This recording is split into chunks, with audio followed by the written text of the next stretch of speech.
Well, the question was,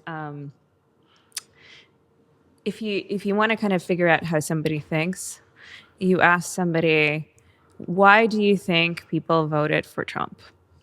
Right? Because you're going to get very specific answers from different kinds of people about it. So if you were asking me, would you be asking me why I voted for Trump, or asking me why I think? Why do you think other people voted for Trump? I think, I think there's a range of reasons. Mm-hmm. I think there's the easy one is there are people who voted for Trump because he's Republican and they will only ever vote Republican. Right. The Dark Lord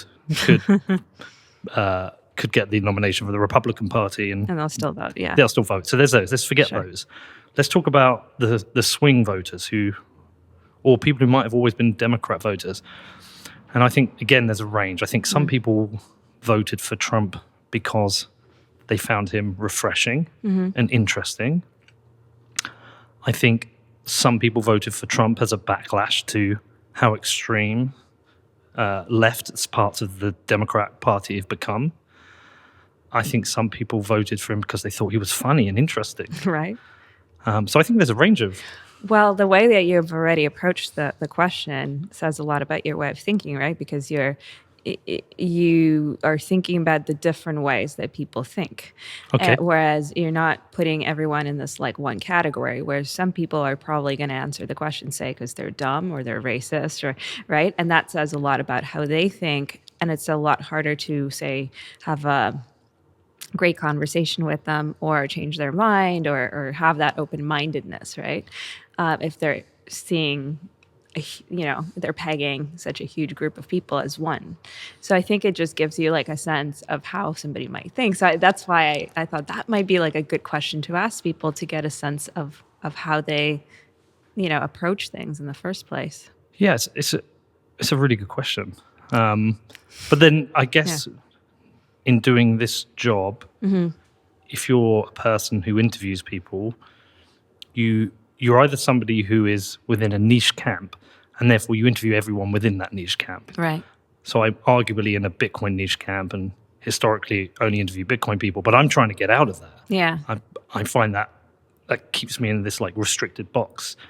But on the political spectrum, you can have somebody like a Tucker Carlson or a Don Lemon who very much only want to speak to people who repeat the things within their echo chamber. But then you'll get somebody like Rogan, who I've talked about a lot. I'm a big fan of. I don't just watch him, I study him and I learn from him. I always think if you're doing a job and you want to get better at it, you find the best and you try and understand what they're good at. And I think what's great about him is he says what he thinks. He's just him. And I think that's one of the best things you can do in this job is just try and be you. And me, I'm kind of dumb and I'm curious. I'm not particularly... I get to interview really smart people like yourself, people like Nick Carter, Gladstein, all these amazing people, and they're so intelligent, and I get to sit and ask them questions. And all I'm trying to do is, like, my only goal is for me to learn from them. But that's genuinely the best approach, and I think that's why, like, somebody like Rogan has been so successful. I don't think of Rogan as being... And I'm sure he doesn't think of himself as necessarily being like the most intellectual person on earth. He's curious, so he must read a lot, and he maybe knows a little bit about a lot of things. And the thing that draws somebody like me towards him is because he's able to have these conversations, long-form conversations with such a huge variety of people on all spectrums in different fields. And he's genuinely curious. And yes, he's very much himself. So maybe sometimes the questions that he asks, maybe they aren't always the most brilliant questions, but a lot of times people want to know things that, answers to questions that are not always like the most brilliant things, right? What he's thinking is probably something that a lot of people are thinking. So they're curious. And just the interactions, they just feel very free. And I wish we had a lot more curiosity, in the world, versus there's just this tendency to just want to defend your side or put your point of view forward. But curiosity by its nature means that you're open to, any point of view, any idea. It doesn't mean you have to take it on. It doesn't have to mean that you agree with it. but it means that there is a certain open-mindedness, and that's like something that's very much missing. Well, that's why he kicked CNN's ass this week. Yes, he did. He did, because I think there is a growing recognition of the damage that some of these media organizations are doing to social cohesion, and especially here in the US. I think it's useful to travel and see the world, and the US is a unique place. I love it. There's no country I've traveled to more. I've been here like 70 times. I love it. I love the people. I love red states, blue states. I love traveling around. I love talking to people here. The media side is detached from the rest of my experience in America. Doesn't matter what city, state I'm in, I have such a great time, meet great people, and have all these different conversations. But there's this like media layer, which we're going to talk about, which is a really unfair reflection on the US. And I think there's this growing recognition of the damage it's doing. And what happened this week is Rogan called them out for lying, and they reacted and went on the attack. And I don't think people are buying it anymore. Oh, what was I didn't see the reaction. What was the reaction? Well, so Dr. Was it Sanjay Gupta? Oh, yeah. So they got him back on. Okay. And they challenged him. And I imagine he was under a little bit of pressure as well. A lot. And I almost kind of felt bad for him in a way, because I don't think he's not calling the shots at CNN. Nope. So when Rogan went after him, he really went after him and like, how could you work for an organization like this? Which, that's a challenging position to be in. And he's not, at least he's going on Rogan. And I know he benefits from that as well. But at least he's like willing to have the conversation. But he was like definitely squealing under the pressure, which, I mean, the only thing that can save someone in a way is like honesty. Well, and I wish, I understand his position, but probably would have been better to just be very honest about it. Yeah. I appreciate what you're saying about the squirming, because I think he was probably in that moment thinking he was trying to be political. He was. He was trying to give a political answer Yeah. to what Rogan rightly called CNN out on. And what would have been really interesting is if he'd actually, like you said, just been completely authentic, and would have been super interesting if he'd have just quit CNN. I think as a career move, that could have been a very good career move for him, because it would have been somebody just stand up and going, do you know what, you're right, that fuck them, I'm done. He does not strike me as that kind of person. No. I don't know him very well, but just like looking at the way he behaves, yeah, he's somebody who wants to fit in. He wants to be part of the in-group. A lot of these things are problems, I think, are created because of that. In terms of journalism, obviously, I've had a lot of conversations lately. I mean, I don't think I've met a single person who thinks that journalism or the media is doing a great job right now. And there's so many reasons for that. And I haven't given up on journalism myself. You're a fantastic journalist yourself. This is why we're here, because I read one of your articles, I reached out to you, and I said, I want to do this. And I said, I want to do it in person with you, because I think you have a really interesting perspective on the current media landscape. So sorry to interrupt you. No, I really appreciate that. But I think there are some journalists who are doing a good job. I think, within their niches, I think there is it's very difficult to tell certain kinds of stories. You definitely get rejected, and you're never told why the story is really rejected. They might say, you might get a different kind of excuse, but you sort of know that there's certain things that are off limits. And if you want to stay in the industry, you feel like you have to comply.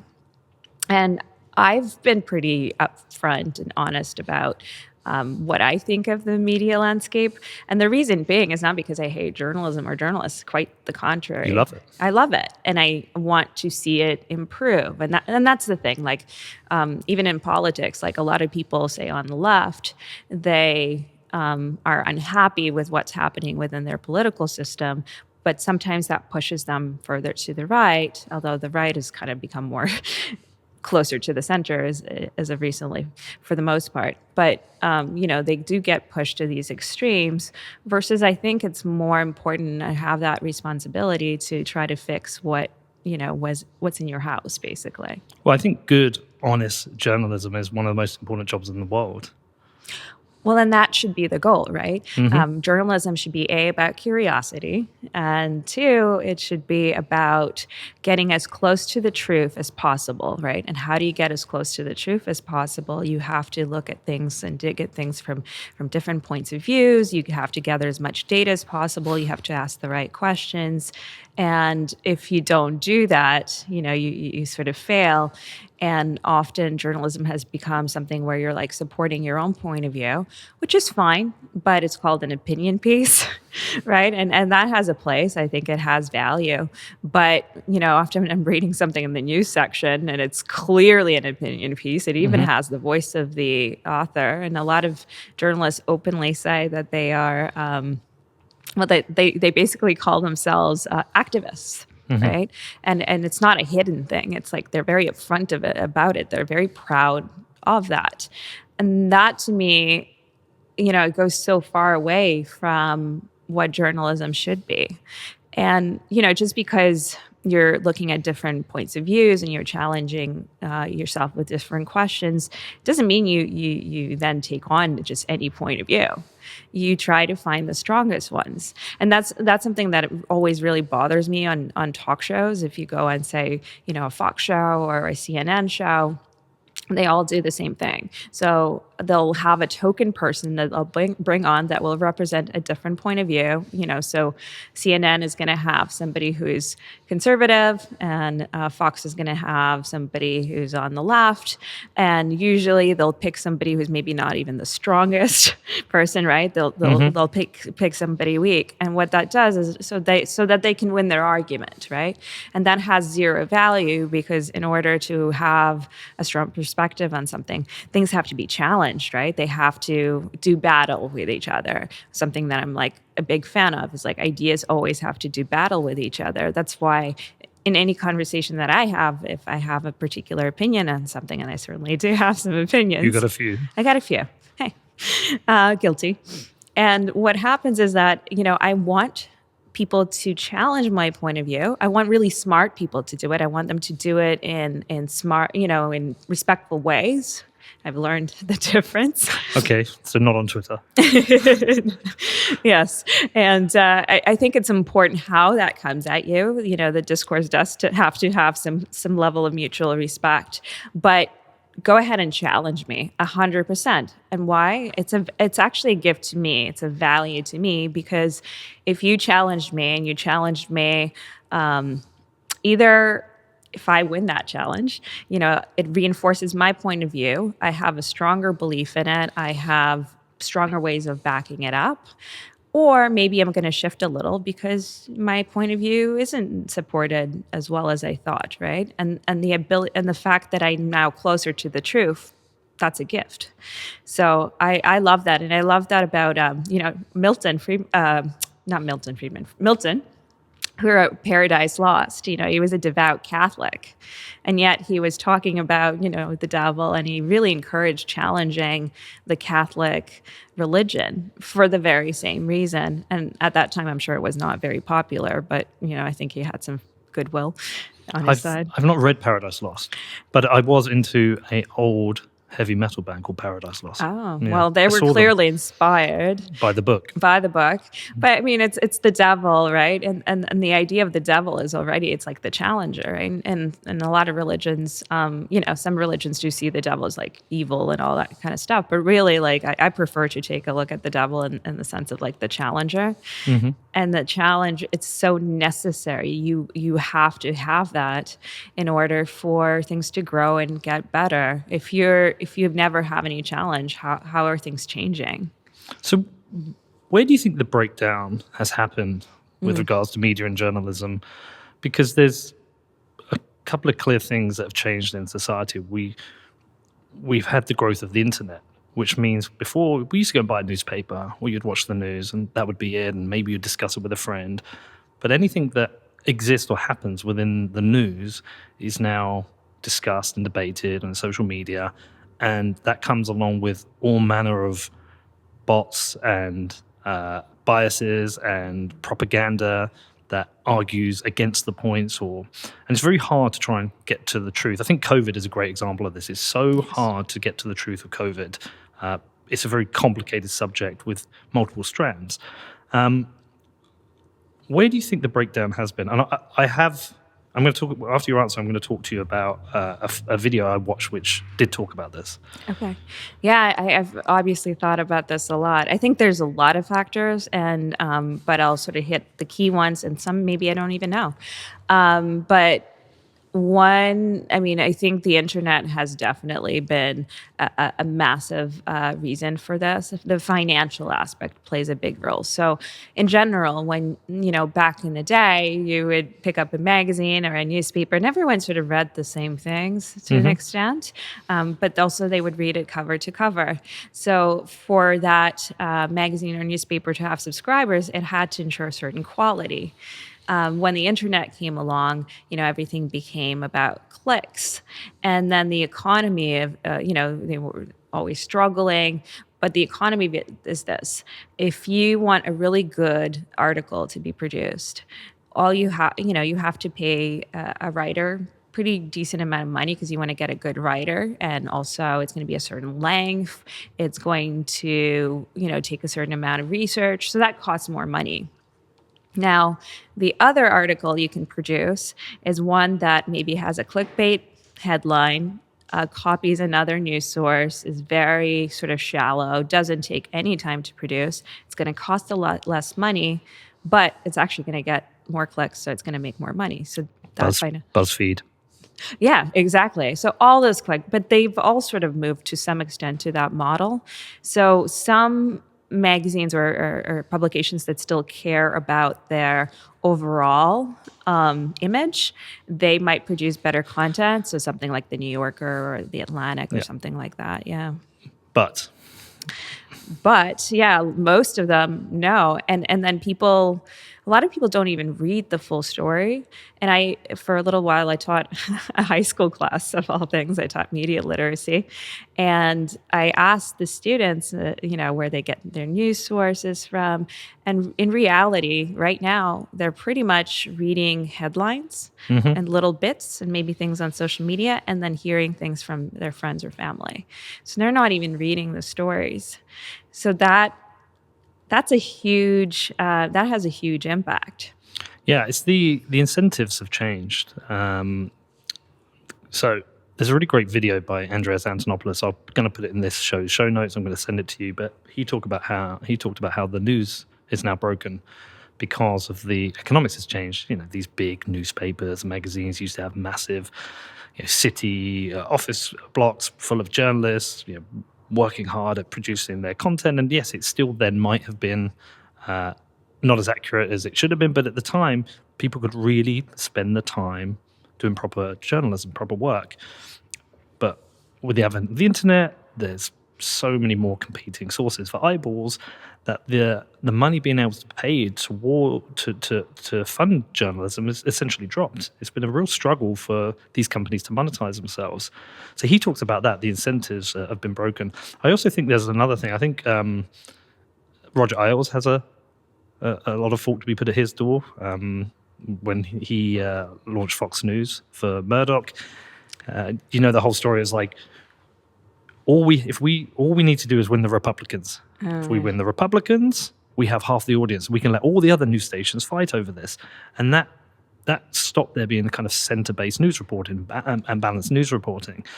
And so what you have out here, it's not something we have in the UK as much. We don't have left and right TV. It just doesn't exist. But out here, and the US leads the news in some ways. You have this division now that's created, and it's all based on advertising. Well, it's infotainment. So, it's infotainment. Yeah, when you're talking about bullshit. Broadcast news, right, like TV, that's a kind of a different beast, I think, in some ways. Yeah, it's in the past, it definitely at least attempted to serve, to be a service, right, a public service, and then yes, it became a money making machine. It's all infotainment, and you can even measure. This is something I learned back in university, but I thought that was an interesting exercise. So if you take certain, a news broadcast, and you count how many stories they have in the span of, like, say, 10 minutes, and you compare it network by network, you'll find it's interesting because certain, like, for example, Fox would have had a lot. So what does that mean? That means they're giving you very, very short bits of news, which means that loses all nuance and depth. So you can, like, take that metric and look at different, news broadcasts and see how they do with that. And you'll probably find that the quality of the ones that do fewer stories is actually much higher. I've been thinking about it a lot. Like, I also like to look at things from, like, a solution-based perspective. And I was thinking about like who still does journalism that actually brings value to people. I've got an interesting perspective on this as Oh, well. I'm curious to hear it. Okay. So you go first. Okay. Well, my horse right now is community journalism. So very small local papers. I mean, those journalists get paid rubbish. I mean, most journalists don't get paid that much, but very low amounts of money, which is a problem. But the kinds of stories that they'll do are things that are in direct service to the communities that they have these magazines in or newspapers in, and they'll go and they'll sit in the trials and everything, right? That's a different, and it's more honest. I think you'll find a lot less spin in community papers. Okay. Now I'm curious about yours. Well, so if we take this all down to the money and the incentives, the problem we have now is that news is a business, like you say, it's infotainment, and these companies have targets. And I can't remember what the numbers were specifically for CNN, but since Trump lost the election, like CNN's numbers are massively down. But they're in the business of eyeballs, clickbait or iBait, whatever. And therefore, it's not real news and journalism, but they're in that battle because they've got to sell advertising. What we've seen recently is the rise of the independent journalist who can earn considerable amounts of money by using the same technology.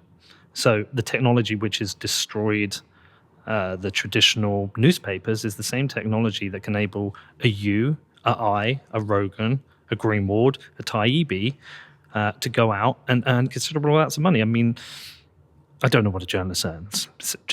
I'll pick a number out the air. Less than most podcasters, for sure. Well, we'll pick a number out of the air, though. Like Well, it could be anything from like $35,000, right, in a community, to 100,000, 80 to 100 if you're really at the top. Really... Maybe you can do 120, and if you're a celebrity, maybe you'll make more. But really, most journalists are paid between on the lowest is 35 to like 80 is considered pretty good. Well, let's set a target of 100,000. We said the target was 100,000 for someone to outperform that. You can go and set up a Substack, and your audience is the entire planet. Anyone who speaks your language, if you speak English, I mean, I don't know what the English-speaking population of the world is, but we are talking billions of people who have access to the internet on their phones, their computers, can be your audience. You have to find 1,000 people who are willing to give you $100 a year to hit that. 1,000 people on the entire internet.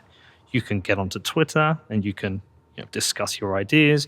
You can go onto podcasts and you can set up a Medium post or even a podcast, but you only have to find 1,000 people willing to give you $100 a year to do that. But the incentives go even higher, because if you're really good, you find 10,000, you're going to earn $1 million a year. Sure. I'm going to push back a little bit here. But can I just finish my point? The point being is that there is an incentive in that to be somebody people trust. Okay, nobody fucking trusts CNN or Fox News. There's a lot of distrust in the media. People trust Glenn Greenwald. People trust Matthew Taibbi. People trust Rogan. I said the other day Rogan's a journalist, and I'll come back to that if you want to explore that, and I'll explain why I think he is. But people trust these people because they know they're going to be honest. They're not going to pick a side. They're just going to give you their honest opinion. And if you can create trust and you're a good journalist, you can be a source of truth. Yeah, I mean, I certainly agree about the trust. I do love that there are these opportunities.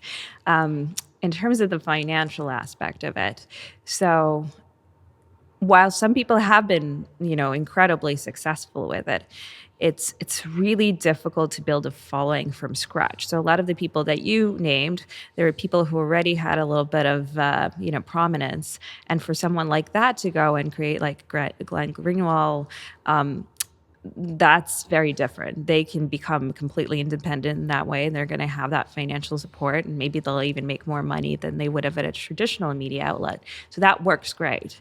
And I've definitely seen some people who do amazing work, who do podcasts, or there's a YouTuber I love who like goes to different towns and just talks to people, and it's amazing. But for example, if you were trying to create a feature story, and you don't have a following, that means you have to put in a pretty severe time investment, and hence I would call it a financial investment to do that story. Also, it would be hard to get access to, say, if you wanted to do interviews for the story. A lot of the content that I've done is interview based. And the only way I can get those interviews is because I have a big publication attached to it. That makes a big difference. You don't have those opportunities until you've really built up your following to a large number. So there's certain kinds of stories that it would struggle being able to produce, versus it can be a fantastic platform for others. So I'm not, I'm not dismissing it. I think it's great. I've joined Substack, but I don't think it's quite as easy as people sometimes think it is. Yeah. Okay. I think the opportunity's there. Yes, perhaps not easy, but maybe it requires a hustle. And I'll give you an example. Requires being a business person in a way. Yeah, a little bit, but also just that hustle and hard work. That it's very hard to achieve anything without hustle and hard work. So when I was 15, I started this career. Essentially started when I was 15 because I was really into heavy metal as a kid. And when I was 15, I turned around to one of my friends. I said, I think we should start a fanzine. You remember the old fanzines? Yes. Yeah. And he was like, yeah, that's cool. How are we going to do it? And then he kind of lost interest. And I said, well, I'm going to do it. And it's like, well, what do I need? I need my first issue. So what have I got to do? I've got to have interviews and reviews, and I've got to get it typed up and printed. Bear in mind, I'm 15 years old, and I've got nothing. So all I did is I got myself a dictaphone, and I went along to a concert, and I waited outside for the band to turn up. There's a band called Skunk Anansi, and I went up to the singer. I said, I want to launch a fanzine. Can I interview you? And she said yes. After the show, we went backstage. We did a 40-minute interview. Off the back of that, I approached another band and said, I've interviewed Skunk Anansi. I'm launching a magazine. Can I have an interview? And I got my first 4 interviews. And look, this first issue was crap. But I went home, I translated it, printed it, I also wrote some reviews of some CDs, got it printed, and then I went to all the record companies, sent them out, and said, I want to interview so-and-so bands. And so as a 15-year-old, I hustled it. I did 4 issues. I interviewed Korn. Do you know Korn? I know of them. Pantera, yes. Slayer, Biohazard. Like I got all these big interviews, and I did it just by hustling. I think if anyone at the moment wants to become a journalist, they can hustle it. And look, it might take years. I'm not saying there's overnight success. This 100,000 might take you 5 years to do it. But once you've got there, as long as you maintain it, you are financially secure. It's a different type of skill set in a way, and maybe that's okay. Yeah. I mean, I like you. I actually did when I was like 13 or something, I put together like my own little paper, and I would just stuff it in people's mailboxes against their will. So you hustled. So I hustled, but I had that I was very entrepreneurial. I mean, I had maybe I shouldn't admit it, but I had not a fake agency, but I had an agency that under a fake name, because it was like I was like 15 or 14, and I didn't want people to know I was a 15-year-old running a talent agency. So I booked people work, and I had a mailbox. I started these different businesses. I was always entrepreneurial. But that's not the case necessarily with all journalists, and some journalists might be great writers and are socially awkward, right? And don't have that hustle in them at all. And so, how do we hear their voices as well? But at the same time, I mean, having certain abilities does benefit people, and, not having them sometimes disadvantages them, and that is kind of life. So how do we elevate these people? Or, I mean, are we accepting traditional, big, large publications and news sources? We're done with those. We're in the place where it's like, that is broken beyond repair. Well, yeah, I guess I'm still an optimist to some extent where I'm like, maybe they can fix themselves a bit, but they have to be willing to want to fix themselves. I've talked to a lot of journalists who have definitely are seeing what I'm seeing, absolutely, and want to be part of the solution. And I've thought of some solutions, but I realized that I'm trying to like single-handedly fix everything in the world, and I probably can't do that. But I might try. But I think maybe I was looking at something like a certification process, voluntary, where people can decide that they are like journalists and publications can decide that they want to abide by certain tenets of journalism, right? But that already kind of exists.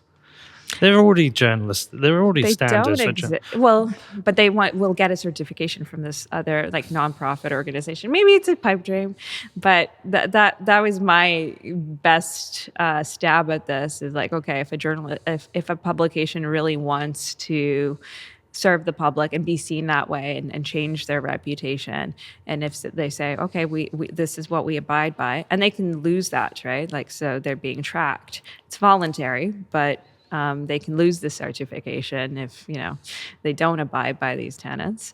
Maybe there's something to that. Maybe not, but it's maybe an idea worth exploring. Have you had articles or pieces you've worked on that you're particularly proud of that have been rejected? Yes, I have. Can you talk about them? Yeah, I'm trying to think about it. How do I explain it without throwing somebody under the bus? Yeah. Fuck them. Come on. That's my thinking. This is your Dr. Gupta moment. No, I mean, I had a piece killed by the New York Times that I don't think was killed for reasons that were content based, as in quality of content. What was the article? It wasn't even something super controversial because it was like a while ago. And they used to have a column which was a social, it looked at the social media accounts of different people who are prominent and really kind of related the social media account to larger issues in society. So my particular story was about, I looked at Ricky Gervais's account, which I like him. I love Ricky. But I did not like the way that he attacked religious groups all the time. Okay, I'm not aware of this. The only stuff I've regularly seen is him attacking hunters and people for animal cruelty. I mean, he attacks everyone. That's his shtick. Are his attacks satire? So I didn't feel they were. I thought they were. I'm okay with, like, you can ridicule a lot. I felt that he was intolerant, right, towards people who saw the world differently. Okay. I'm not a religious person at all, but I saw that as an example of intolerance, which is what he was attacking religious people for being. So there's ways to do it. Like I watched Book of Mormon. I don't know if you saw that. I've seen it twice. I went with my dad. Oh my God. Brilliant show. Yeah, amazing. And they attacked a lot of stuff, but they didn't attack the people in the way that, I thought I was actually remarkably tolerant at the same time. Mm-hmm. Even though my jaw dropped so many times. So, I didn't love that about him. And I tweeted something, and I think I accused him of going on a crusade against religious people. A crusade against religious people. The and irony. He responded or retweeted. Oh, did he? And so then I got attacked by all his followers, which honestly it was funny. That's a tactic, by the way. When people attack me, I retweet them and right. let my people pile in. I'm sure that's what I don't think he even wanted them to pile, because he ended up deleting the tweet later. So I think I've also done that. I think, So I think he saw what was happening and was like, maybe that wasn't the nicest thing to do. Anyways, I didn't mind it. It was quite fun for me to engage with them. I didn't take it personally. However, I thought that was maybe that was kind of the genesis of that pitch. So when I pitched it, the editor seemed to really like that. What was the pitch? Oh, so it was about sort of the hypocrisy of the intolerance. Okay. Yeah. Great. Interesting. Yeah.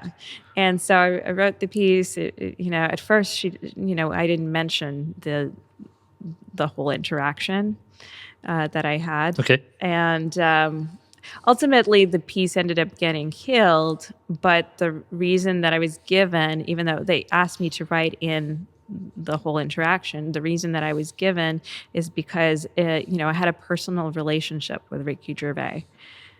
But you don't have a personal No, relationship I have with him. no personal relationship. He secretly has no date him. idea who I am, and I don't even have like a negative outlook towards him. I really actually quite like him, and I love his comedy. So just because I had this one extra grind, but it felt political in a way, or felt like it didn't fit a particular narrative for them. Do you feel like once the piece would be published, Ricky Gervais would see this, perhaps he would criticize it, and then he could turn people against the New York Times? Do you think it was that? I don't think it was that. What do you think it I was? don't think he would have. What do you think the politics of it was then? I think because I was defending religious people in a way, and I think there was that was not something that they liked. I think it was really about that. Did you self-publish the article anyway, or were you not allowed to at that point? No, well, yeah, and I got a kill fee for it, which is you got tiny. a kill fee. Yeah, which is tiny. Hold on, so you don't get paid the original fee when they kill a story? They give you a kill fee. Yes, a lot of papers have these kill fees. So hold on, is that on top of the fee for writing it? No, so New York Times has an insanely low one for that kind of paper. Right? It's 25%. So you do all the work. Oh, fuck them. Yeah.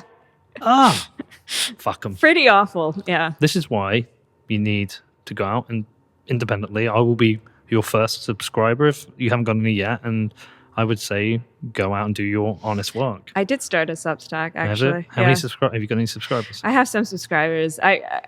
I kind of dissuaded them from paying in the beginning. I was like, are you sure you want to pay for this? Dude, I'm not giving you any extra content. Come on. Listen, let people pay you for your work. I'm terrible at this stuff. I feel so uncomfortable with it. I'm learning, but... Don't be. Just take the fucking money and do the job. And you're a fantastic writer. I told you that. My show's a Bitcoin show. We might not even discuss Bitcoin today, and I don't care because I want to talk to you. I think you're an interesting person, and I think you are a fantastic writer, and people should read that. So take the money.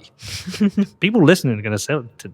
Well, and I guess, right now I feel like the people who've been supporting me are really supporting me. They're not doing it necessarily to get this extra content because it's available for everyone. That's what everyone does. Sam Harris, I subscribe to his podcast. I'm pretty sure when I went to pay for it, it said you don't have to pay if you don't want to. I think there's it's an option to pay for it. And I pay for it because I want to support his work. And I know he's not short of money. Sam Harris is fine, but I would pay for it because I want to listen to his podcast. I don't even agree with everything he says. I think he gets a lot of things wrong, but I think it's worth paying for.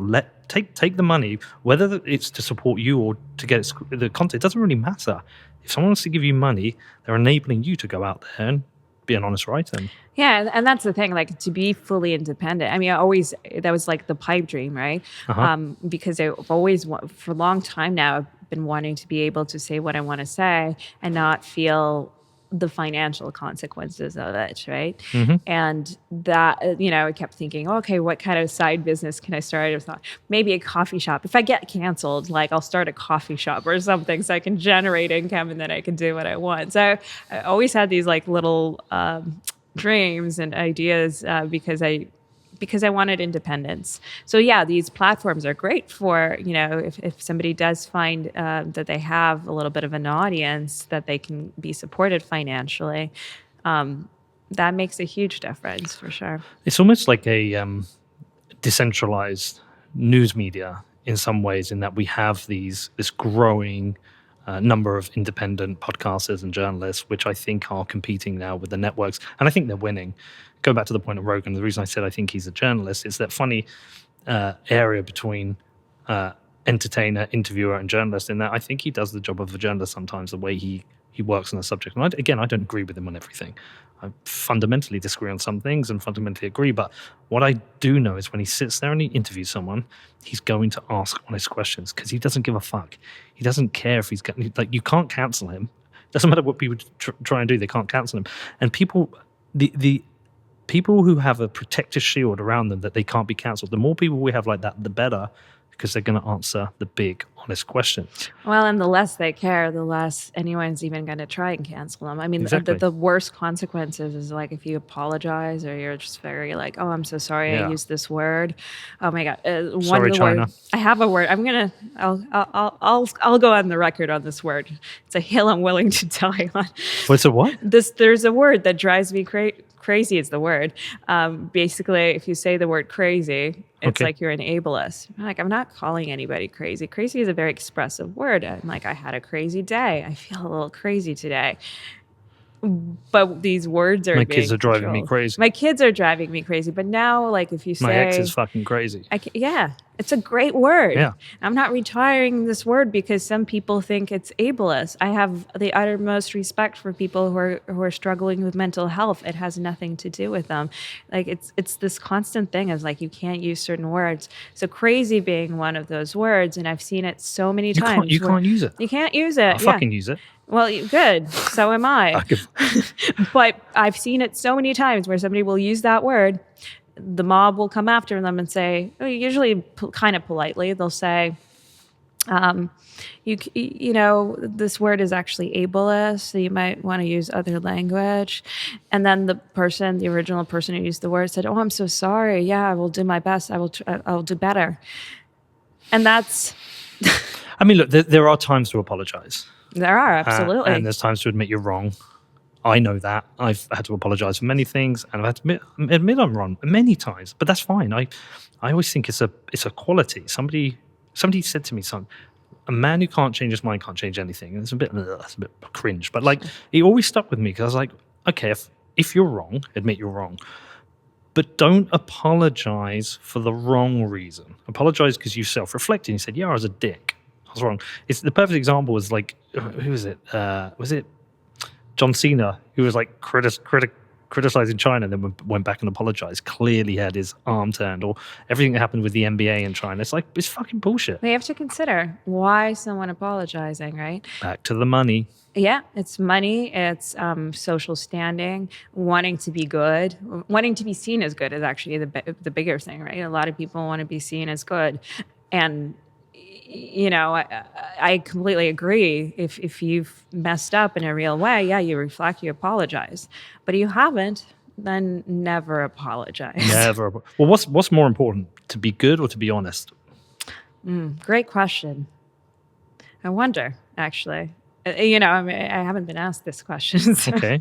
What do you think? You can think about it. I'm leaning towards being honest, but there's still a part of me that wants to be good. So I can't say, it would be dishonest of me to say.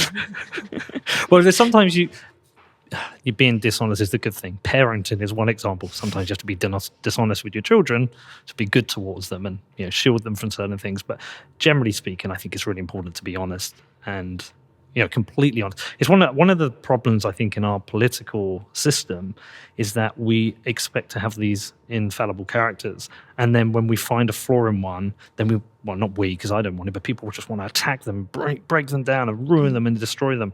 I'd much rather have some like flawed ex-drug addict who's got his shit together as a political leader than some like fake, completely clean, honest character, which we know they're not. Well, you know, I now have had, you know, the occasional attacks and such, and part of that came from, you know, taking stances that maybe are less popular amongst my tribe, but that caused me to arrive at a much more honesty in how I express myself, and actually it's kind of a gift in a way. And that, you know, now that I am a lot more free with my voice, I've have better relationships with other people. It allowed other people to then reach out to me and tell me the truth of what they think and feel. And it's been surprising because I felt so alone for a long time, like really alone, kind of depressed about it. Then I talk about that. What do you mean? Because I can empathize. Okay. Well, I was seeing a lot of the issues, the dishonesty, the way that things were being talked about or not talked about, the kind of people just getting behind causes and not really thinking things through, and, you know, equality of outcome versus equality of opportunity, those kinds of things too. Are we talking about BLM here? I was thinking more about where I lived. There was like a quota thing where now it's like 50% funding for men and women, for example, for film. Okay. And I knew that the level of applications was 80% men, 20% women. So Okay, so it just doesn't work. yeah, It's virtue signaling. well, it means that certain people are going to get funding who shouldn't. If you wanted to improve things, then you focus on the submission statistic. Yeah.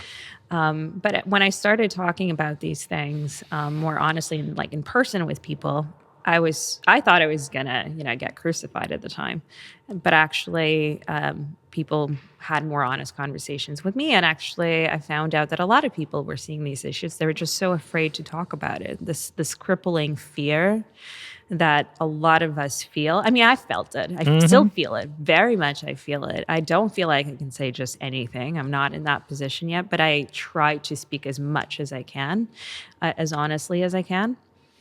And that took a lot to arrive even there, but it's been so rewarding because now I know where other people stand. I had some amazing conversations with people, and they're all over in their feelings and thoughts about things, but by having these open conversations, I was able to like learn from them, but also connect with them in a genuine way. So we're not all like, standing like, what can I say with, like, if you're thinking like, can I say this? Can I say that?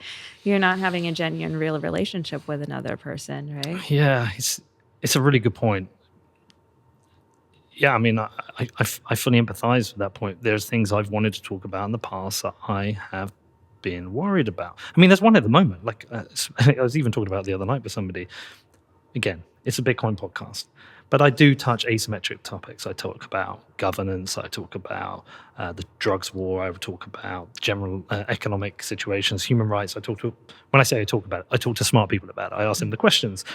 But recently, I've had probably 20 emails in the last 2 months, specifically from women, specifically almost very identical, saying, you talk about Texas a lot. You talk about how great Texas is. You talk about wanting to live in Texas. Are you going to deal, or can you discuss abortion? And I was like, oh, okay, right. I mean, like, if somebody was listening and going, you shouldn't talk about that because it's a Bitcoin show, I've already made the point I want to talk about other subjects. I mean, Right. we're not talking about Bitcoin today. No. I'm enjoying it. I don't care. Do I want to talk about this subject? And I was like, shit, I don't know how to deal with this because it's another very complicated problem with very two clear sides arguing for against. And then I think a valid group in the middle who are like, oh, God, this is really tricky because I don't know. I'm seeing both sides. And I've really struggled with that as a topic. And I've steered clear for now. Yeah. Well, I would like to touch it, though. Well, and there is something about that because like the self-censorship thing that's going on with a lot of people. And I've been talking to a lot of creative people, specifically writers, and some of them quite prolific. And they said that there's certain works of theirs they probably wouldn't make today because they would think, oh, the market wouldn't go for it because of a situation, or I'll get, canceled or have this negative thing. And right now they're really self-censoring themselves, right? And so think about how great much of a robbery it is, right? In a way, how we rob society of these great, potentially life-changing works, because everyone has had this film or book or something that has maybe changed the course of their lives. And if you have to be like jumping one foot to the next and not able to be honest and try things and sometimes fail at things, right? Failure is so important. Then we're not creating good content. We're not creating art that's honest, that's exploring things. Even like the David Chappelle thing. Yeah. I mean, I know. And I haven't watched it, so I don't have like... I've watched it. You watched it. So I talked to other people who've watched it, and they're all like really decent human beings. Most of them say... Well, all the people in my life, my real life, they've all watched it, and they loved it, and they don't feel like it's, it's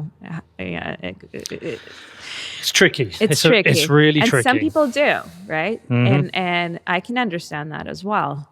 But the issue is who gets to call the shots. Yeah, I mean, for me, like, stand-up comedy is the final frontier of free speech. Comedians should be the people who are using satire to challenge some of the biggest, most complex problems there are. I mean, I mentioned you abortion a moment ago. Louis C.K. in one of his specials challenged abortion and identified the issues using satire, and he really crystallized the problem in a way that I thought was quite brilliant as a comedian, and also sounded hugely insensitive at the same time. And I think that's what's happened with Chappelle's latest special. He's dealing with a problem, which is that the acceptance and treatment of transgender people in society, which is again a hugely complex problem. He's tried to solve it with satire. I didn't think that was actually the most controversial moment in the show. There's other things that nobody talked about. But Well, so I mean, he made a Jewish joke, right? Yeah. Not anybody, like, people are not really talking about that one. And Interestingly, shouldn't he be able to make that joke? I mean, is anything out of bounds for comedians? I mean, we talk about free speech and one of free speech, but there are certain things that you just will not say in society. Do you not think there is a value to somebody actually saying something that's maybe offensive or wrong? Because even if they're wrong, like, we have this idea that, like, everything we say has to be great and nice and kind, but when somebody says something that's not those things, we get to engage with that. Probably a lot of people are thinking those things too. So if we engage with that in an open way, we can maybe challenge that. But if we never hear it in an open way, then we can never engage with it. We can never challenge it. We can never change anybody's mind. I mean, I had my mind change about certain things where, take somebody who's a KKK member, pretty despicable. Mm-hmm. I think we can agree on that. And yet, but still, I would really want to interview someone. Would you want? That. Yeah, like it's something. Sorry to interrupt. Sometimes people say, "Why are you giving this person a platform?" And it's like, you never give someone a platform. You're having an interview. I always want to speak to the people I understand the least, because I want to. Why the fuck are you in the KKK? Like, I want to understand that. That's an important thing to understand, because that could change the course of that. And that's exactly right. Like, so I've watched an interview with a former KKK member who now gets people out. There's a guy I really admired, Daryl Davis. Amazing. Right? Yeah. And he collects these hoods from Klan members. So, like, if you can take somebody like that who's in that mindset, I will say it's a very bad, it's a negative one. It is a kind of a hateful one. And yet, even that kind of person can change. And I always say, like, no one has the responsibility to engage with someone like that. They don't have to do it. But if they can, the outcome might be incredible. And it kind of shows you that, even if you think that person is beyond reach, maybe they're not. Some people are, but... Yeah, so maybe they're not. I'll tell you something interesting that came out of the Chappelle thing for me. I don't have a good enough understanding of the challenges or the life experiences of a trans person. I don't. And I've listened to the debates with regards to trans kids and some of the complexities around hormone blockers and what ages that's relevant. I think it's, again, another hugely complex issue I'm not going to touch today, but it's just not an issue I've spent much time on. And I watched the Chappelle show, and he talks about this girl, Daphne, and the story sounded too perfect for it to have been authentic and for him to tell, because it was just perfect for him to tell the story. So afterwards, I was like, okay, I'll do some research. And I don't know if you know the story, and I'm going to plot spoil here, but no, I'm not going to plot spoil because no one's seen this, you're going to see it. But anyway, what I did is I went and researched her and looked her up, and every single part of the story he told was exactly true as he told it. Yeah. And so I ended up reading her story, reading everything she went through and some of the struggles and difficulties she had. So I ended up coming out of the Chappelle show with becoming more compassionate to the issues of trans people.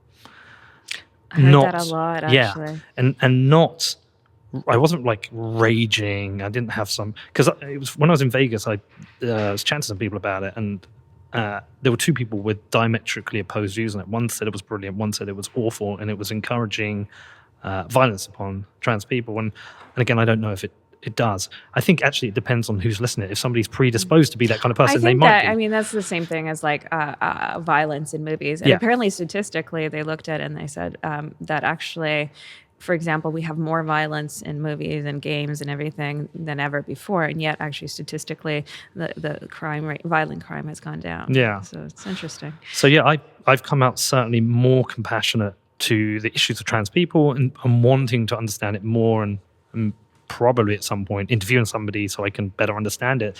So I actually thought it was brilliant what he did. But it's tricky because I can see how trans people didn't peel back the layers of the satire and just felt attacked. Yeah. Yeah, this is one of those hot potato topics that is very difficult to talk about, and I've to some extent stayed away. I have a lot of empathy, and also when it comes to, I do see some of the attacks where people will purposely be like misgendered, like purposely, like in a mean way, right? Yeah. Not being accidentally, not being a dick. Exactly. That's not something like that serves no good purpose, and it is hurtful. I do think that it's not a great thing that we can't talk about these things, the other issues around that, in a more open way without somebody automatically going, well, you're a transphobe, because maybe I'm wrong on a particular stance. That's possible. Absolutely. Show me how. But then they'll say, you should be doing the work. Emotional labor. That's another word that I absolutely... Emotional labor. Emotional labor. Have you heard this one? No, tell me. This comes up a lot. So emotional labor is, say you don't understand something about a minority group. Okay. Or... so you can't ask the question or expect them to sort of respond. Or if they do, they're doing emotional labor. This makes sense. So I've recently become addicted to libs of TikTok on Twitter. Oh, yeah. And I've seen some of the, two-camera rants by liberal people with regards to specific issues. It's honestly got to the point where sometimes I don't actually understand what the fuck they're talking about. And but I've seen one specifically the other day where a girl was saying, why should have to explain myself for you to understand what my issues are, what I'm going through. And I was like, whew, well, I don't understand. Are we supposed to but I don't understand. Like, I just don't understand. Like, I have a particular background. If somebody is curious to know and understand, I don't consider it emotional labor. I'm like, great, I'm glad you're curious. The idea that it's emotional labor to explain something to someone where they might not understand it. It's great if they can do some extra research on their own, but... But these are complicated subjects that are hard to understand. We don't walk in the same shoes. No, we don't. And, people often will label everyone by these categories. Yep. And whereas, like, based on, like, these really, silly things where it's like the color of somebody's skin, shouldn't we be looking at people as individuals? And in terms of the color of somebody's skin, well, you might share that color. You have completely different lives, different experiences. I mean, it's like this. I think it's like it's racism, really, and it's weirdly wrapped in this anti-racist rhetoric, which is not at all true. Should we talk about cancel culture? Sure. By the way, I've got you a present. This is from Mark Cuban. Really? Yeah, I got you a present from Mark Cuban. What is it? It's a cookie? It's a brownie. Chocolate brownie? It's a brownie. It's a special brownie? It's a brownie. You don't know. It doesn't matter. All brownies are the same. How is this a Mark Cuban present? You need to explain this better. Because all brownies are equal. You don't care about the recipe. They're just, as long as it's a brownie, it doesn't matter. Okay. We had a debate with him I triggered him last night. Oh, that's fun. Yeah, I was a little bit rude to him. Yeah, I accused him of being rich and out of touch. And oh no! Yeah, I heard a tiny bit about Dogecoin. Yeah, I'm trying to understand these things. Well, you came to our party the other night. I did. I threw you in there, and I was 2 hours late. Yeah, exactly. I have to say, I mean, like people and I'm not just saying it because of your podcast, but the people in the Bitcoin and just cryptocurrency community in general. They are two communities, completely separate. I know. They're not really. I'm just joking. I've separated them. I'm joking. But they're completely, they're very welcoming, very open-minded. So they have some of the like philosophy in common, which does make them a bit of a community, but I've also called them a cult. And they've embraced it. They say we absolutely are. And you're in the cult now. And I'm in the cult now because You've got some Bitcoin. I got some Bitcoin. Went up this week. Have you made money? I probably made a tiny bit because my bank not my bank. I think it's actually the company through which I bought it. You can say the name. I'm not going to. It's because I Coinbase? was trying to Coinbase. Yeah. They basically restrict how much I can buy Because you're probably new. Yeah, it's a new account. I didn't know that. But before I tried to buy cryptocurrency and like a few years ago, and my bank blocked it. Yeah, that happens as well. And you have to think why. I do think why. Why and do they not make want it you? seem like they're protecting you from scams, but it's like my money, and why can't I buy, stock market things which are just as volatile? How about a waiver? If the bank says to you, Right. if you choose to buy this Bitcoin and you lose money, this is your problem. You sign this waiver. I'll sign the fucking waiver. They don't want it because Bitcoin and cryptocurrencies are a threat to both high street retail banks and central banks. And also governments, I imagine, don't want cash. I've been thinking about that one for a while because I understand some of the positive reasons for why they don't want cash around, but also right now, most purchases that I make are on my credit card. Mm-hmm. The amount of detail that gives whoever gets that data is massive. And the only way for me to live is now like using these tools. A lot of places don't even, especially during this pandemic, they don't even accept cash anymore. So it feels like it kind of accelerated that move from cash To surveillance state. to surveillance. Yeah, which is something people always said. Why are you concerned? You're not going to commit any crimes. well, I was, at the time I was like into bank heists and such, but for me, it was always the principle of it, but also what does the government consider a crime? And so we're seeing so much more. We're getting into this like point where the government may actually consider something completely sensible a crime. We're seeing it like to get back to censorship or cancel culture. I guess we were going to go there, but also I'm seeing a lot in terms of censorship, especially in terms of talking about the pandemic, which it's insane. I'm using the word insane, but I'm being ableist. You're allowed to talk about certain areas of the pandemic. Right. You're not. There's other things you can't talk about. Correct. And why? And the people on YouTube like Brad Weinstein. Is it Weinstein? It's Weinstein. Weinstein. Yeah, I used to call it Weinstein, but it's Weinstein. I messed up too. Okay, so somebody who is an evolutionary biologist and then has people on his podcast who also have like scientific backgrounds. So these aren't people who are just random nonsense, right? They may be wrong, very much. That's very possible. But to not give them the opportunity to speak, to demonetize, to censor, well, now they don't just demonetize, they might even take the video down. And if you have any mention of it, that doesn't go with the narrative. That's really, that's censorship. That is. Full-on censorship. And yes, the social media companies were doing it, but then when the White House came out and said, this whole misinformation, disinformation, two very different things, right? Disinformation is if you're specifically, trying to spread lies and, maybe using bot farms or something like that, that to me, you should go after that. That's a really different thing. It's propaganda. Go for it. But misinformation is merely somebody having a viewpoint that's different to the mainstream narrative, but they believe it, right? And that changes because our information is constantly shifting. So we've got to ask why they're censoring it, and I don't know. I don't know why they are. I don't know 100. I can't say with any kind of specificity. I think there's a lot that's not revealed to us. And look, I like Brett. I've interviewed him a couple of times, and again, another person I don't agree with everything on. Sure. but I want to hear the debate. I want to Well, hear the exactly. discussion. Well, he should be able, or anybody else, right? They should be able to present their thought, their evidence. And if somebody thinks it's bullshit, then they present counter evidence and see where the dust settles, right? Well, what's her name? Claire from Quillette. She was debating ferociously with Brett on Twitter, and I found it interesting. There's two sides of this discussion.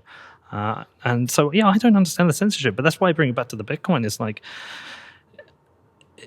that allows us to at least give ourselves one separation from the government, one thing they don't control. Because when you talk about censorship, what if all our records are digital, all our payments are digital? What if there's flags in there that identify our political persuasion, and then we get targeted based on that? Like, what does that do to democracy? And a lot of Bitcoiners don't believe in democracy anyway. They think it's What do they believe in? it depends. There's a range. Again, you've got some who do. I do. I'm a reluctant statist who believes that democracy is the best we have right now. No tool is perfect. No tool is perfect. Yeah. Some are libertarians. Some are full anarcho-capitalists, and I think they have brilliant ideas. And I love talking to these people. But if the government has access to all our purchases and they can identify our political persuasion, what can they do to us with that? We know in certain countries they'll fucking persecute you for it. They'll arrest you, imprison you, and well, I think we have this sense that we live in a country that's really free and this kind of stuff can't happen. And honestly, a few years back, I probably would have said that. My family's from the Soviet Union. And I was born there. So I grew up with them, talking about all this stuff all the time. And they were starting to see like the warning signs. And I think I was a little bit dismissive in the beginning. So your parents now are seeing the warning signs? Yeah, they're seeing now the warning signs. Any country, I mean, we've had, if you look through history, right, countries that seemed perfect, like Germany, perfectly democratic country, was a bastion of freedom at the time, at one point, went Nazi. You throughout history, I mean, these things happen, and it's hard to know. Are you overreacting? Is this actually happening? Are your freedoms being taken away, or is it just like a few things that are being taken away? Or are we actually heading towards something that's more dangerous, more, authoritarian? Australian. And do you know what the really interesting about Australia is that's come up as a subject that's been discussed on my show a few times, and I don't know if it's because of my cohort on Twitter, I'm just seeing just one side of this debate. So what I would do is I would go and see some of the announcements from the political leaders that sound insane, and then I would read the comments, and there's people fully supportive of some of these ideas. So I think you're right. We have issues in the UK. There are certainly issues in Australia. There are certainly issues in France, Italy. We're seeing protests everywhere. Here in the US. So if your parents who lived and you growing up in I'm assuming you're quite young when you left the US. I was young, yeah. Did you leave before the fall of the... Yes. You did. Oh yeah, you told me they essentially escaped, didn't they? Yeah, absolutely. Can we talk about that? I'm not sure. But so what are they saying? What are your parents saying? Because in some ways, your parents would be the people I would trust more than almost anyone. Yeah. As somebody who's lived under this. Well, a lot of people, if you listen to a lot of people who are immigrants who come from these kinds of regimes in the past, they're seeing the alarm bells go off, right? So media would be a really big part of it. The fact that the media has a narrative, it is something that's, you really want the media to be all over the place, right, in terms of thought and opinions.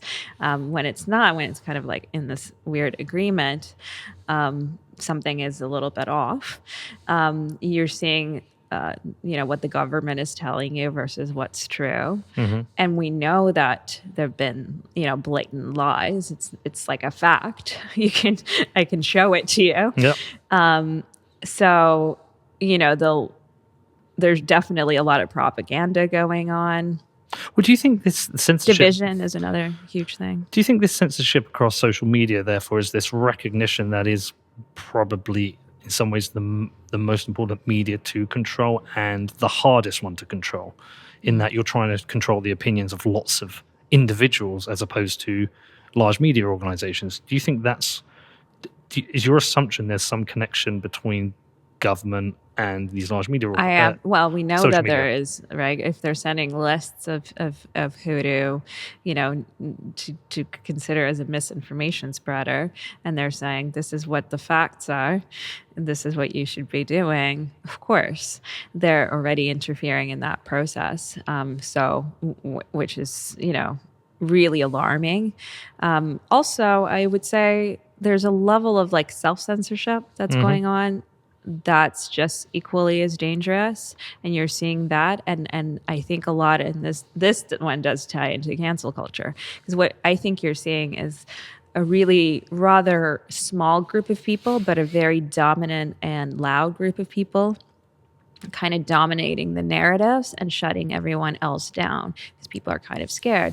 And that's something that, from what I understand, you were seeing with the Chinese Cultural Revolution. Hey, listen, I interviewed 2 people in China in the last year. I used to have this other podcast called Defiance, where I do non-Bitcoin subjects. And twice I've interviewed people who are in China. One was an American, one was a British person. And I asked tough questions, and both people, after the interview, wrote to me and said, can I pull the interview? They don't want it live. Wow. One of them was really angry at me, saying they put them in a really difficult position. And my question back to them is a bit like the question back to Sanjay Gupta is like, what the fuck are you doing then? Why are you living there? Why you're happy? And I know why. They've got business there. Comes back to the money, the incentives. They're making good money in China, and therefore I feel like they're almost complicit in accepting something they disagree with, which is sad. Yeah, and people do that a lot, and if they do it long enough, it's kind of the same thing with, say journalism. It's the same thing in politics, right? Like if you start out in politics, I had a very short stint, but if you start out in politics, you realize on like a small level, so you have a lot of people who are like interested parties that get involved in they're interested parties because maybe they have small businesses who will now benefit from the contracts they're going to get. And then if you're somebody who comes in, you're like somebody who wants to do good, right? You have good intentions. You want to serve, which I think should be the intention if you go into politics. Well, to get promoted within that system, the only way to do that is for you to basically agree with everything. And once you've agreed with everything, by the time you get to any real position where you have power or say, you're somebody who's now compromised so much that's changed you. You're a different person now. And so I think that's a really large reason as to why we don't see, generally politicians aren't the best people. And in media, there's a lot of that too, because I'll say, I've definitely compromised as well to some extent. So you know that there's maybe certain things you can't say or words that you need to use to kind of fit in. So over time, you do compromise a lot because that's the only way to sort of go through the ranks. And at a certain point, you've compromised, and now you've got something to lose too. And I guess for me, there was like a bit of a turning point where I've decided there is a level of sacrifice that I'm willing to sort of make to be more honest. Good. Yeah. And that's something that took a lot to arrive at. A lot of emotions, a lot of worries. I can't say that I'm like 100% will just say anything. I still have a level of self-censorship, but well, there's certain things you don't need to say. Certain things I don't need to say. There's certain things that I'm like, those are not topics that I spend a lot of time thinking about or learning about or have like that much of caring about. So I'm like, okay, I'm happy not to talk about it and not to get, myself into hot water unnecessarily. But certain things I think are really important, and I spend a lot of time thinking about it and talking about it. And those are the things that I want to be able to speak more honestly about. And I think I try to do it in a way that's like very common sense and try to work. I think the best way to do it, like I was surprised that I didn't get into any trouble with some of the stuff I posted on my Substack. And I've been thinking about why that is. Either people who don't like that kind of stuff just don't read it. That's probably the case. I think the people going to Substack are after a certain honest kind of... Sure. But like the people who follow me on Twitter, they're really all over the place. Some of them have, certainly a lot of them have pronouns in their bios and all that kind of stuff. So you would think that some of them might not like what I have to say. But I think the reason that I haven't gotten attacked is I try to walk people through it. Like, how did I arrive at that thought? What are the questions that I continuously ask myself? And I think maybe that kind of walks people to where I'm going with it. And I think rather than being very dramatic about it and just was antagonistic, which I see a lot of people have become as a sort of a reaction to what's happening. Antagonism can be rewarding. It's very rewarding. You get a lot more clicks. Yeah, I've done it myself.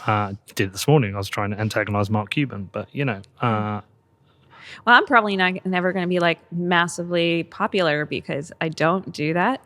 And well, when you meme, you're antagonizing, but sometimes that's important. I can see it in some contexts. Yeah. I've thought about it. I'm not sure that I'm right on this particular topic or not. It's just what I've decided for myself. I can see the point of view of people who do think you have to go more aggressively strong. That display of power has a place. And then I've been thinking what's like the most effective way to also dismantle something, but also somewhat kind is like, how can you make it into so much of a joke that you can show the person that's such nonsense that they can laugh at it. That will take incredible skill and a talent to do that.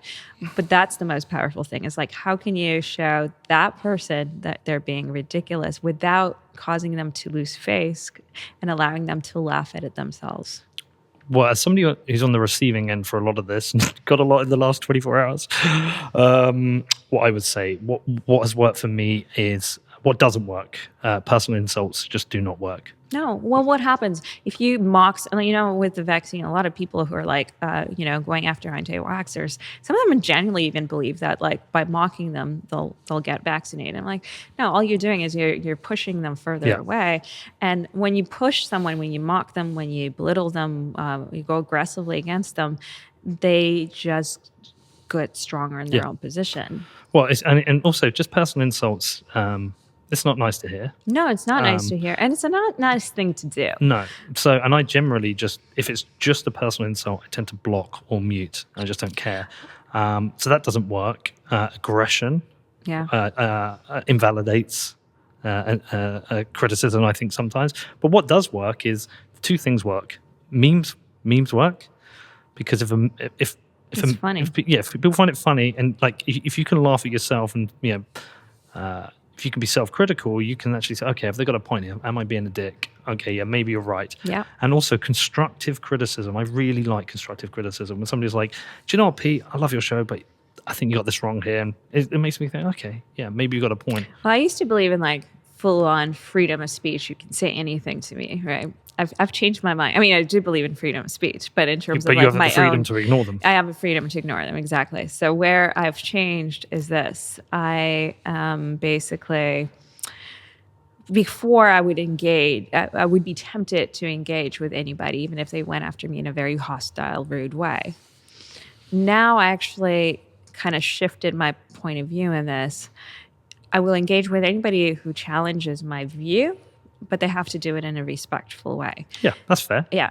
Otherwise, the block button, which I never used in the past, I have had some practice. Oh no, I block fuckers all the time. I've blocked like 10 people in the last night. People didn't used to go after me, so that's also part of it. Yeah, because some people say just mute them, then they're shouting into the ether. I'm like, no, fucking block them. Let them know. Let them know. Yeah, somebody just like comes at me like, you're a fucking idiot. It's like blocked, bye, done.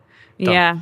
Done. See ya. Well, in my case, I mean, I was being kind of like heavily harassed, and I wasn't sure because my point of view in the past was, oh, you just let people do what they want to do. But yeah, I've definitely I had some good advice on that. Another trick I found is to lean into things. Like if there's criticisms of you that become regular, I tend to lean into it or make a joke of it. Yeah. So if someone's like, you're a moron, I'm like, yeah, I know. Well, I was being called, and I've monetized it. Well, I was being called like a white supremacist, which is ridiculous. Yeah. So now That's hard I've to sort lean of into embraced. that. Well, no, I sometimes come into like I'll meet somebody. I said, well, you should know that I'm a white supremacist.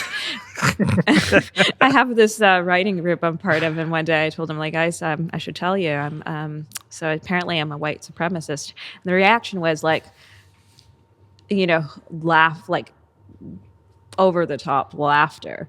I'm like, that's the right reaction. But it's good, and I sometimes agree with people.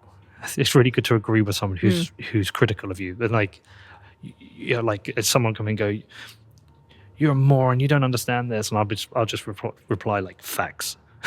I love that. Yeah, actually, just, like, that's lean into a good it. because what are they going to say to that? Yeah, they can't say anything, and also it makes you, because you can just take it to heart sometimes. But at least if you do it like that, you can laugh about it yourself. But look, it's a minefield, and also you don't know who you.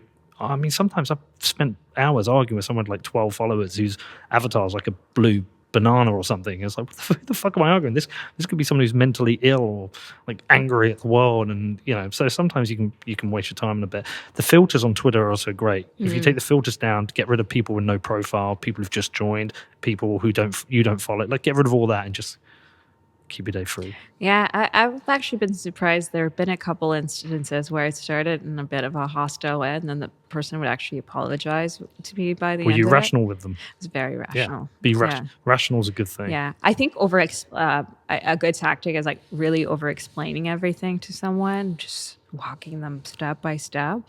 That can actually be extremely effective if you have the patience. Well, like I say, laughing at yourself, agreeing with them, rationally talking through it. What doesn't work, arguing back. I've done that. Arguing Defensiveness, back. Yeah, defensiveness, backing apologizing, away, yeah. being a bit arrogant, which I don't imagine you would do, but I would do. But like those things just don't work. In the inside of my head, lots of arrogance as people very close to me can We haven't got to counselling. No. I want to talk about cancel culture let's with talk you. about Let's cancel talk about culture. cancel culture. Let's do it. How do we get rid of it? How do we create an uncancel culture? Well, in my view is, and maybe I'm wrong, but cancel culture has really been allowed to happen because people have been so silent.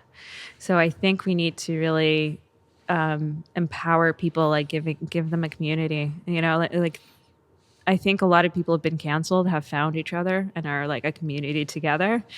But you know, when I was going through my own little cancel experience, and what I found is like a lot of people would write me these emails saying, you know, I'm seeing what's happening and it's wrong, but I feel so ashamed because I don't feel like I'm too scared to publicly defend you. I know this. Oh God, I know a lot about this. Okay, what can you talk about what happened? Your own counsel Sure. experience? Yeah, that's fine.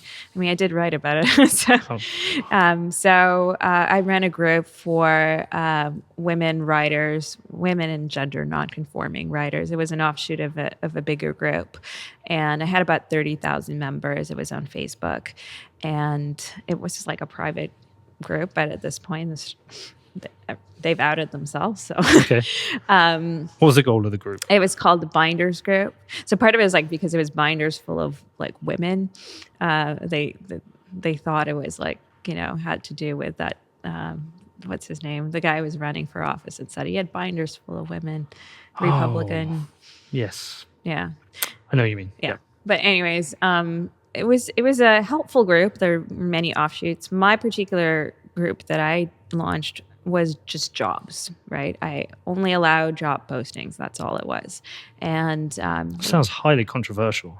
Yeah, super controversial. Well, and it was about, you know, for 4 or 5 years, you know, I even had a write-up in the New York Times about this mentorship program that I ran through the group. And so one day somebody posts a job opening at Fox News.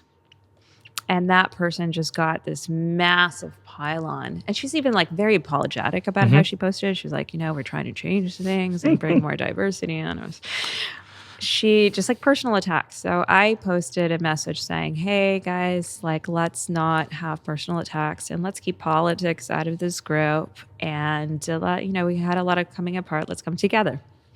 What I thought was a pretty kumbaya post, if anything. Just from that post alone, I was like, that's where the white supremacists came. Got called ableist because I liked somebody's comment who she said these women, they're crazy for piling on me.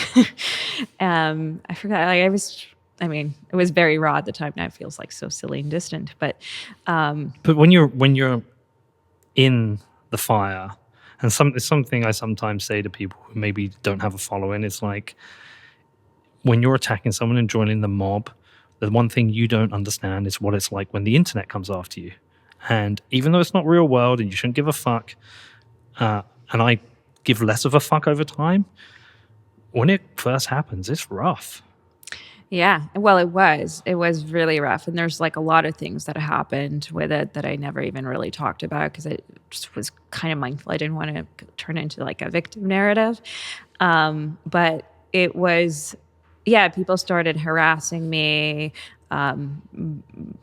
trying to find my editor so they can, cancel me from being able to be employed. They said we have long memories. They would send me pictures of like mobs with tiki torches, downvoted all the content that I had online, commented on my Twitter, like everything they could do. They tried to figure out how to like hurt me and tried to do articles. They didn't name me in the ones that came out, which was interesting. I think they were a little bit afraid of libel lawsuits, perhaps. So it just exploded. It was made worse by another thing, which was that I said that I would open, because they said that for me not to have politics is an act of violence, and you can't have not politics in a group that's for women. That's inherently a political thing. So I said, and this one I did, like, I knew I would get a little bit of shit for it, but What did you do? What did you do? I didn't think I'd get that much, but I decided to open up the group. I said, well, if you believe that I can't have a group like this be non-political, and I want it to be non-political, then by the virtue that it's just women, well, I'm going to open it up to everyone. Okay, so that is... That really is where it like exploded. It's kind of are you trying to make a point? There was a part of it, yes. Yeah, yes. Which is fair. I think it's fair. Yeah, there was definitely. Okay. I mean, I did think I was being fair because I said I'll give you a month if you want to leave, or if you want to stay. Totally fair. And also, if somebody wants to create another group that's just for women, feel free, and I'll amplify it. And you can even have the name. We'll change the name of this one. So I thought I was being fair. It's a bit like what Brian Armstrong has done with Coinbase. He decided to remove the politics from his company and say, we are a mission-driven business. And this, by the way, this is somebody who's taken a lot of criticism in the Bitcoin world. A lot of Bitcoiners do not like Brian Armstrong for some of the things he's done. The part that's on one side. He said, we're not going to be a political business. We are a mission-driven business. This is what our mission is. Politics will not form part of what we do. It's not going to influence internally. Companies should not be political. But they are. Yeah, I know. And he said... He offered a very generous severance package for anyone who said, okay, I don't want to work for this company. I can't remember what it was. Maybe it was like 6 months. I should research it. But he offered a very generous severance package for anyone who didn't agree and let them leave. And he said, we're a mission-focused business. I thought it was fucking brilliant what he did. And it sounds similar to what you've done there. It's like, okay. Well, and I thought I really did think it was fair because I was trying genuinely to be fair. So yes, I was sending a message to an extent. I also feel like at this point, journalism is, there's actually way more women, in journalism than there's men. But so I felt like in some ways I am contributing to a certain inequality that's being formed. But I did it, because I wanted to open it up. I didn't want it to have the political, and if that's what they believe, that's what they believe, and they have the right to have their own groups. They created a counter group that was like called the anti-racist group, like that they took the name 2.0, and then it's like the anti-racist version. And if you read the rules for joining, they're quite interesting. And they actually ended up kicking out the person who created that group. So there's so much there that was also like about power. I had other people who came after me who like clearly were trying to manipulate me and were lying to. I just never thought that people would think that way, so I didn't see it right away. But then I was warned, and it's all about control. It's a control, and this group, like honestly, it was community service, right? Like I have zero benefits from running a group like this. It only sucks my time. Like certainly there was nothing for me that was like about power. But those people who were going after me, they saw me as this villain because they saw it in terms of power. That's how they view the world. And they really, it was very, very aggressive. And then I wrote I decided to write a Newsweek piece about it. And it was called "The Rise of the Righteous Online Bullies." And I mean, you only have to look into history to understand the implications of cancel culture. sure. Well, I'll tell you, like, even that piece, I was scared to death to write it. I thought I was going to destroy, by making this even more public, I thought I was going to, like, destroy my life, career. And my parents were trying to talk me out of it. Yeah, I mean, there's certain things you don't go to the parents for advice from. Yeah, and they one were of those things is like- like modern life. Yeah. So people didn't necessarily, and other people are like, this is great. Anyways, I did publish it. I did expect fully to be, canceled and all that kind of stuff. Actually, that didn't happen at all. And I think most people who had common sense understood where I stood with it, even if, it wasn't about Fox at all, right? It was about human decency. And it was about, I don't have to like Fox. I don't. I don't like CNN either. I mean, I think they all do terrible work. In some ways, I actually have written for CNN, so I don't know. Well, but the thing is, for me, I don't see much of a difference between CNN and Fox. I don't. Fair enough. I look at it more from the point of view of like, how well they do their job. But also, it's not for me to say this or that. Like, why am I deciding? Let people decide for themselves. I mean, nobody goes after LinkedIn for I'm sure LinkedIn posts lots of jobs about Fox News. But the thing is that Fox News conservatism is seen as something which is open to be cancelled. Any kind of person who because Fox is killing people. But CNN is the acceptable face of the other side of the mirror. Yeah. And it's weird for me because I can see the problems with both. They're doing the same job, but it feels like the liberal groups have decided that they can cancel people. That's it. If we have these views we don't like, if there's words we use we don't like, if there's certain opinions we don't like, there's certain ways of operating your business we don't like, we're going to cancel you. But it's one of the most destructive things we have in society right now, because we need free speech. We need people to be able to express themselves. Again, we need ideas to be able to do battle with each other so that they can arrive at a better place. Yeah.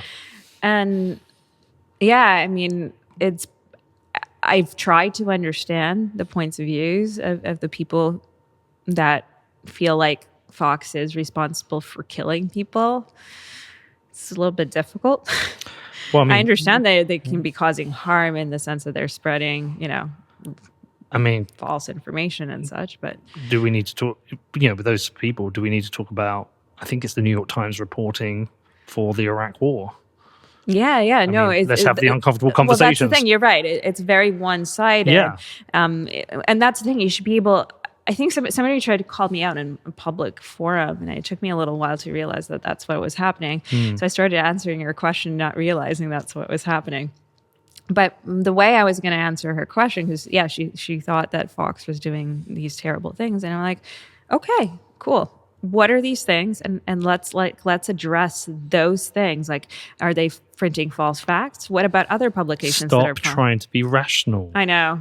I think that's the problem with the world in a way, right? Like the irrationality of it's the screaming mob. It's the screaming mob, which has been amplified. I do think I don't think I recognized how much damage social media has done in that respect.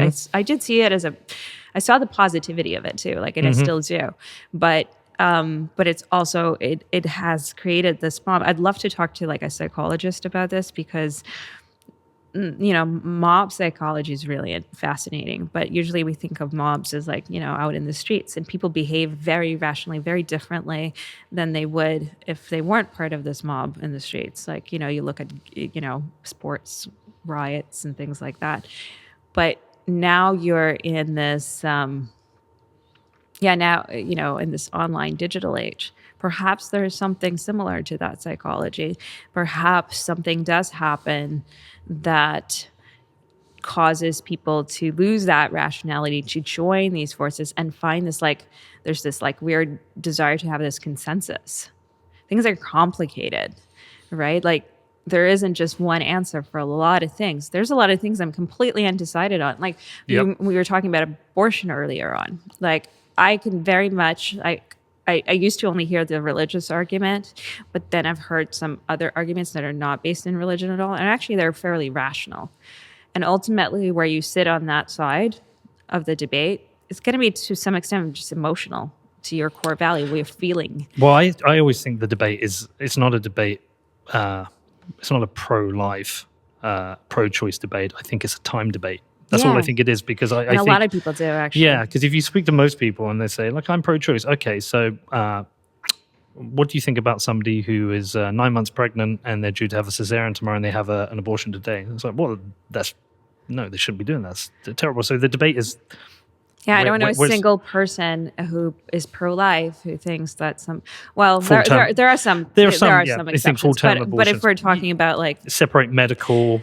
Yeah. You know, in certain like situations, get there. This general speaking, a convenience. I mean, abortion. there are definitely some people who think you should have it anytime because that, but that's like a small, and this is kind of the problem we're facing, right? We have these very small groups of very extreme points of views in either side, but those people represent such a tiny number.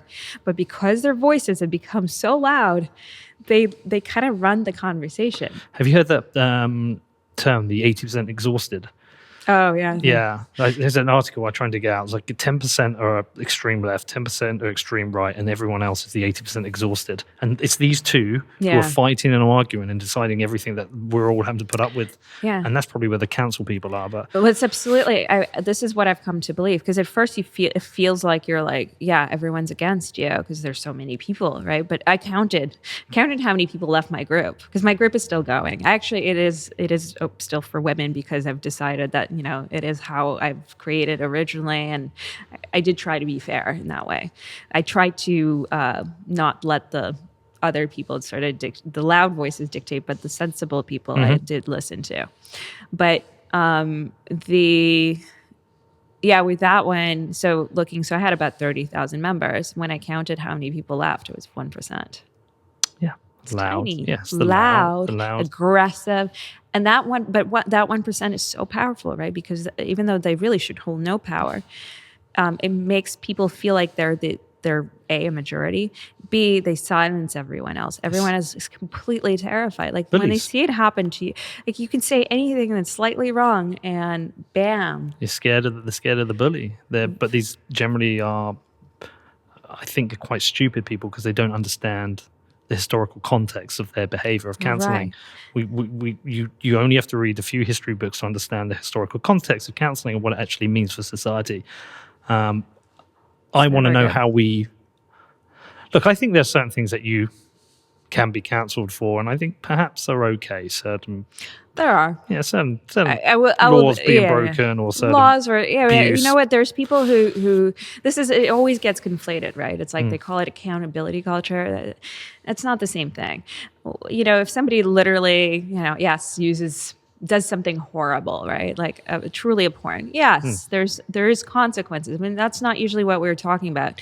One thing is we have the same punishment for everyone, regardless of what their crime is. And two, there's a lot of people being punished who really haven't done anything. We're talking wrong. about opinion-based counselling, because that's what we're talking about. Yeah, well, right, and that's. But how do we? That's the thing I want to know, how we remove that from like how do we stop the counselling? How do we? Because I know I look, even some of those people who try to counsel me, I know everyone I speak to, they think it's bullshit.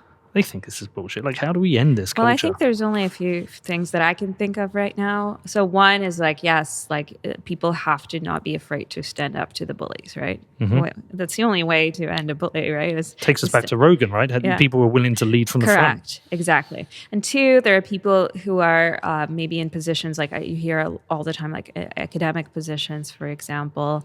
The students can rally again, for their professors, but also sometimes there's like lawsuits that go on, right? There's been some people who maybe have been harassed. Their professors I've been hearing about where they've been harassed in their... Well, this is what happened to Brett Weinstein. Yeah. Evergreen College. He was harassed by a woke mob. Yeah. But his students supported him. So that was kind of interesting. But the institution did not. No.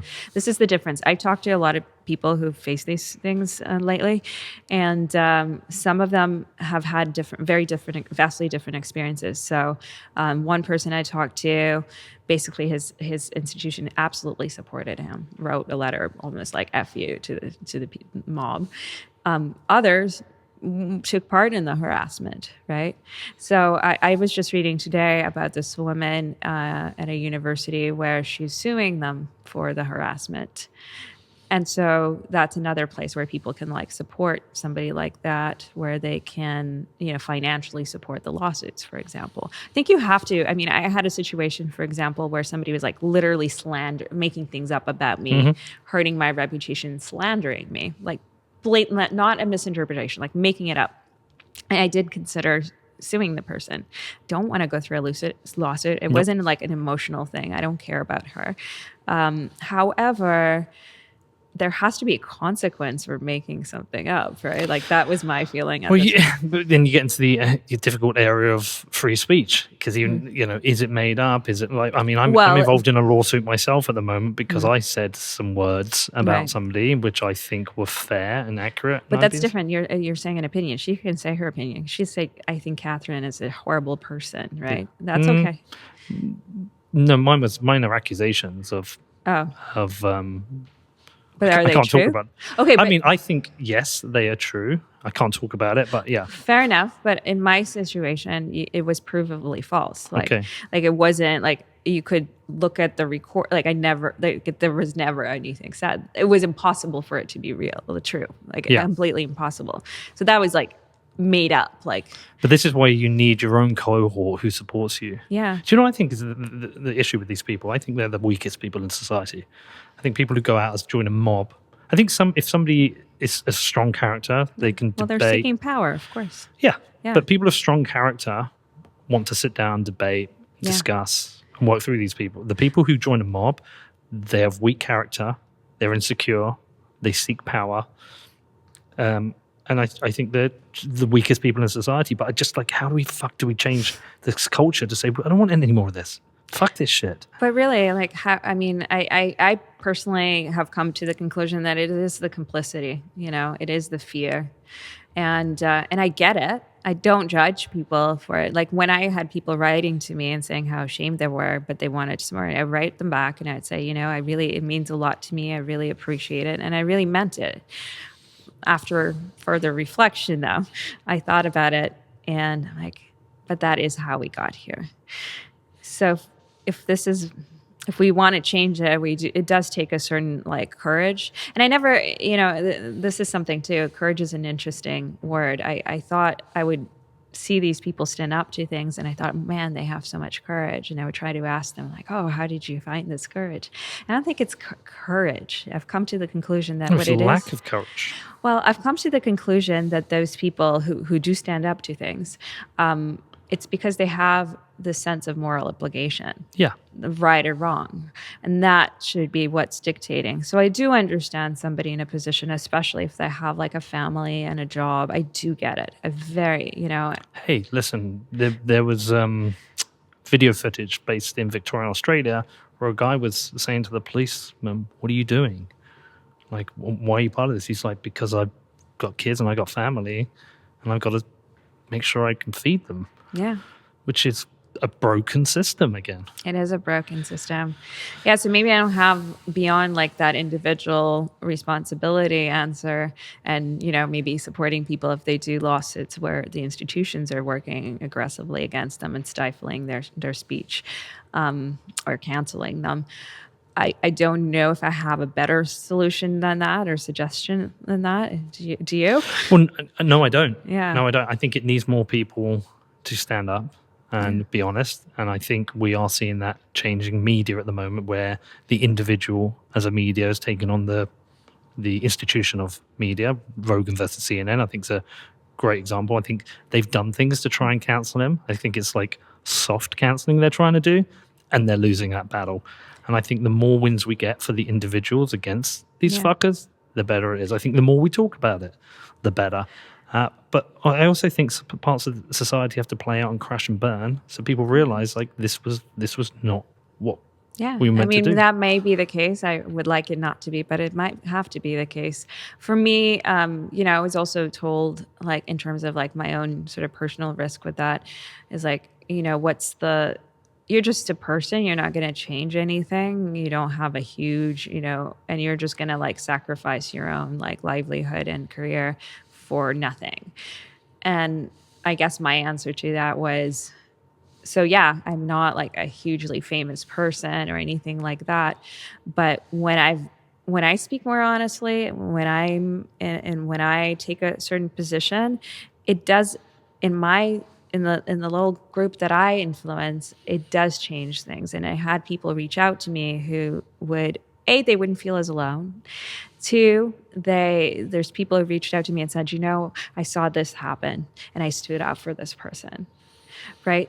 I mean, I think even though we're just one individual, we encounter a lot of people in our lives. And if those people spread it to other people, like hopefully it spreads. And I know it's like a super Pollyanna kind of view in some ways, but No, think of it like a band, like music. When somebody picks up a guitar and they meet with their friends, they form a band and they turn around to their parents and say, look, I'm going to be in a band. The parents are like, why are you going to do that? You're not going to make it. Like, go and get a fucking proper job. But they do, and they write some songs and they could play at a local venue and 2 people turn up. And I interviewed this band, The Ghost Inside. They used to tell me, they said they used to go to a show, 15 people would be there, and they knew they had to sell like 3 shirts so they could afford the gas to get to the next one. But they said they would tell a few more people, and they would tell a few more people, and eventually they'd get 100 people a show, 1,000 people a show.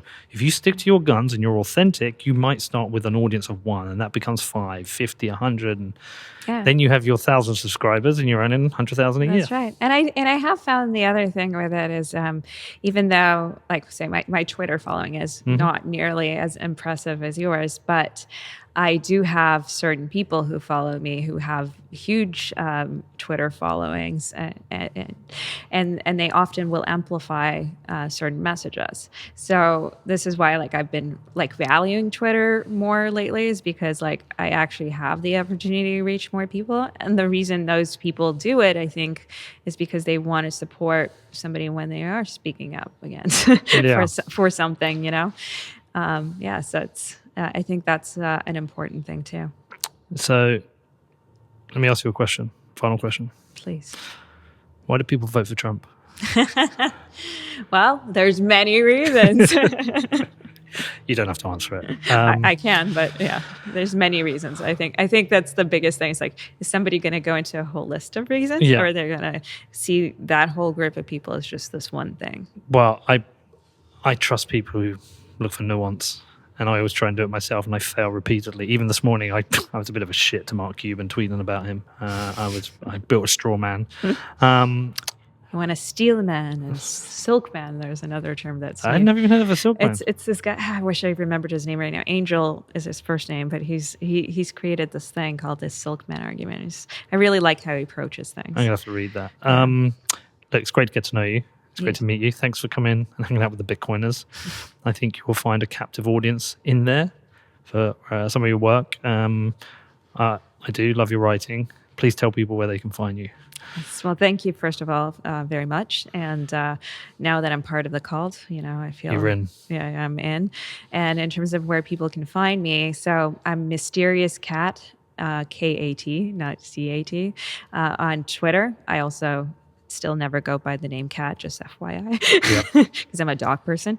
And also, you can find my link to my Substack on my Twitter, but it's either katherinebrodsky.substack.com or randomminds.substack.com. And Brodsky is Brodsky. You're good. Well, yeah, I mean, pretty fucking You know good. what people butcher?